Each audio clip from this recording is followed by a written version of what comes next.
Good afternoon and thank you for joining us on the News at 1 on Independent Television. I'm Adisuwa Osa-Owagie. The Independent National Electoral Commission, INEC, has addressed concerns over its recently released timetable and schedule of activities for the 2027 general elections, particularly regarding the dates fixed for the conduct of the elections. INEC had on Friday announced that the presidential and National Assembly elections would hold on February 20th, 2027, while the governorship and state assembly polls will be held on March 6th, 2027. However, concerns have arisen from some Nigerians, especially Muslims, over the date of the general election. As they noted, it falls within the holy month of Ramadan. They emphasized that the physical demands of fasting may impact voter turnout, logistical, observers and electoral officers efficiently. INEC, in a statement issued on Friday by the National Commissioner and Chairman of the Information and Voter Election Committee, Mohammed Haruna, said the timetable was developed in strict compliance with the timelines contained in the Constitution of the Federal Republic of Nigeria, 1999, as amended, the Electoral Act 2022, and the INEC regulations and guidelines for the conduct of elections 2022. He stressed that in view of the development, the Commission is currently undertaking consultations and may, when necessary, seek appropriate legislative intervention to address the concerns raised, while ensuring that any adjustment remains consistent with constitutional and statutory requirements. The federal government has ordered the immediate withdrawal and redeployment of Nigerian Police Force NPF officers previously assigned to VIP escort duties. The move, announced by the Minister of Information and National Orientation, Mohammed Idris, marks a strategic pivot from protecting private individuals to safeguarding the general public. The decision to pull officers from VIP duties comes on the heels of a devastating terrorist attack in Kwara State, where 75 villagers were killed. According to Idris, the strategy is designed to increase visible security presence in exposed communities in Kwara and other north-central states. Idris further stated that additional security personnel are being deployed to high-risk communities with tighter protection around places of worship and other soft targets. He reaffirmed the federal government's commitment to Nigerian-led counter-terrorism efforts while expressing openness to intelligence collaboration with international partners where necessary.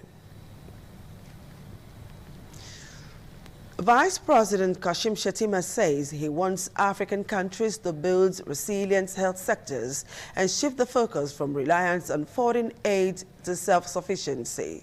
Shettima made the call on Friday at a high-level side event on building Africa's health security sovereignty on the margins of the 39th Ordinary Session of the Assembly of Heads of States and Government of African Union AU in Addis Ababa, Ethiopia.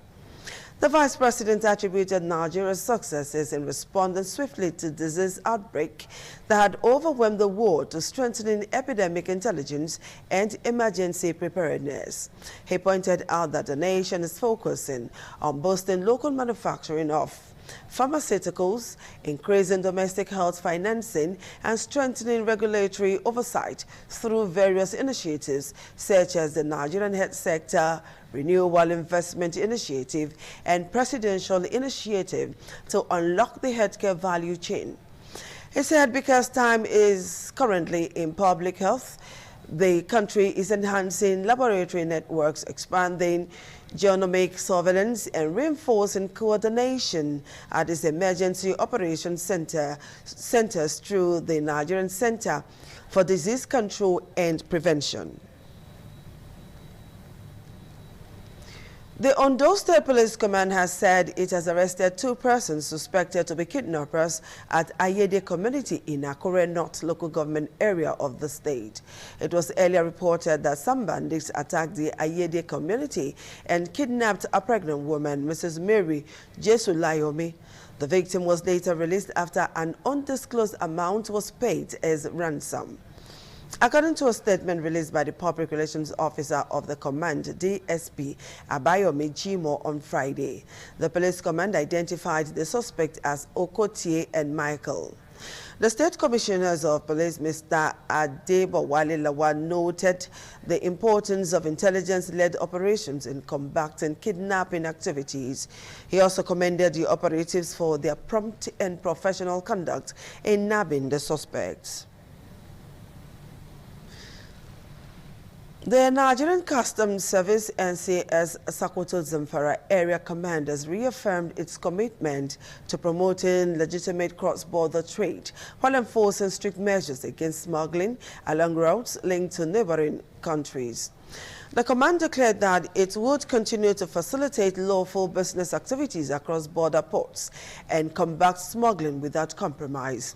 Area Comptroller Isa Ndako Aleyo stated that the service has renewed its operational focus to enhance revenue generation through legitimate trade within the command's jurisdiction. Aliyu further disclosed that the command has strengthened inter-agency collaboration with the Nigerian Army and other security agencies to bolster surveillance and security operations across border posts. And on the foreign scene, the Bangladesh Nationalist Party, BNP, has won a majority of more than 2/3 of seats in parliament in a landmark election. This is a huge change of fortunes for BNP leader Tariq Rahman, who spent 17 years in self-imposed exile in London. Voters also endorsed sweeping constitutional reforms in a referendum held alongside the general election. These are the first polls since student-led protests in 2024 ousted Sheikh Hasina, who denies ordering a crackdown in which 1,400 people were killed. Hashini Aswani League was banned from contesting the election, in which Jamaat, the Islamic Party, came second.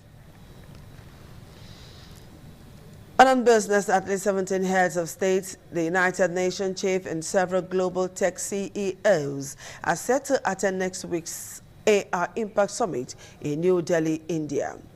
In the 4th edition of the annual global gathering to address the risks and opportunities posed by the booming artificial intelligence technology, the summit will bring together global leaders, policymakers, innovators, and experts from across the world to deliberate on the way forward for AI.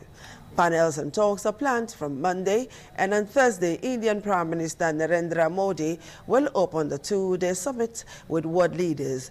Leaders from France, Brazil, Spain, the United Arab Emirates, and 13 other nations will join, as well as Google's Sundar Pichai, Sam Altman of OpenAI, and NVIDIA boss Jensen Huang, according to statements from India's foreign ministry.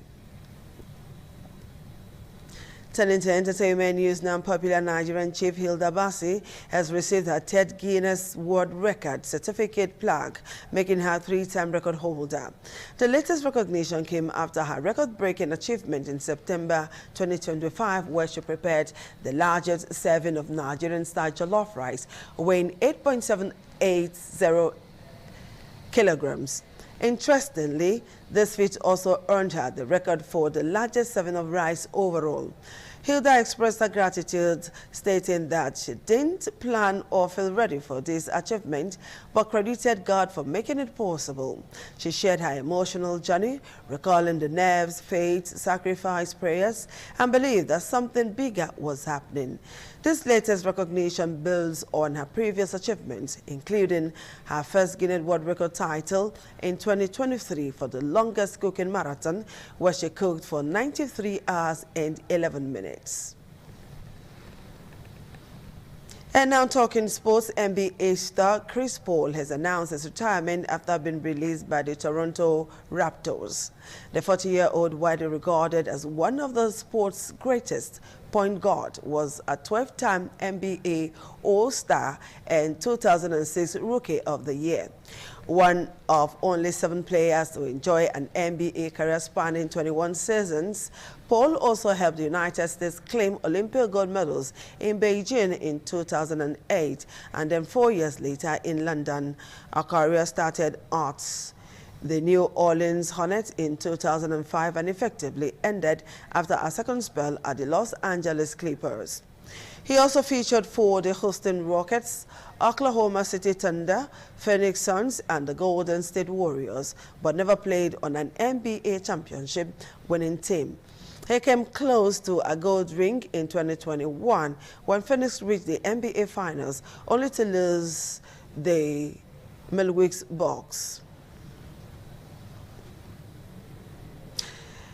And that's a wrap on our news this afternoon. Do join us at 7:30 for our weekend magazine.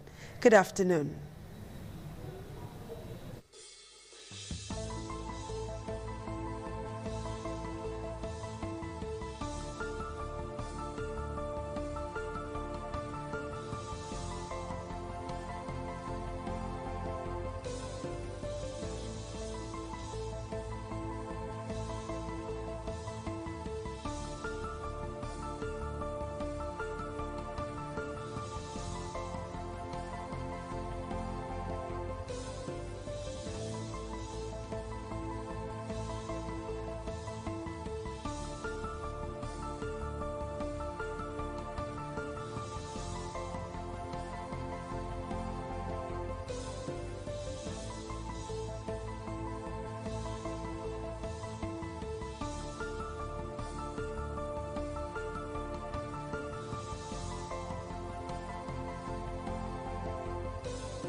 ITV, certainly the best.